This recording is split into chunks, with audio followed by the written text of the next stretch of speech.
যুবক ভাইদেরকে বলবো রবের ভালোবাসার চেয়ে বড় ভালোবাসা আর কোনো কিছু দুনিয়াতে নাই। দুনিয়াতে যত মানুষ আছে সবাই আপনাকে ভালোবাসবে আপনার স্বার্থের জন্য। দুনিয়াতে যারাই আপনাকে ভালোবাসবে তাদের ভালোবাসার ভিতরে কোনো না কোনো কারণ আছে, কোনো না কোনো স্বার্থ আছে। কিন্তু আমার রব, আমরা এমন একজন মাওলা পেয়েছি, আমরা এমন একজন রব পেয়েছি যে রবের ভালোবাসায় কোনো কমতি নেই, যে রবের ভালোবাসায় কোনো স্বার্থ নাই।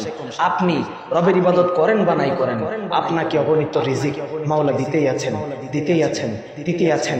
যেই দিন আপনি বুঝতে পারবেন আমি তো নিমুখ হারাম, আমি তো অনেক পাপ করে ফেলেছি, আমি তো গুনাহ করতে করতে অন্তরটা মরিচা ধরে ফেলেছি, তারপরেও মাওলা আমার উপর নারাজ না হয়ে আমাকে রিজিক দিতেই আছেন, দিতেই আছেন, দিতেই আছেন। আমার ফিরে আসা উচিত যখনই আপনি এটা চিন্তা করবেন।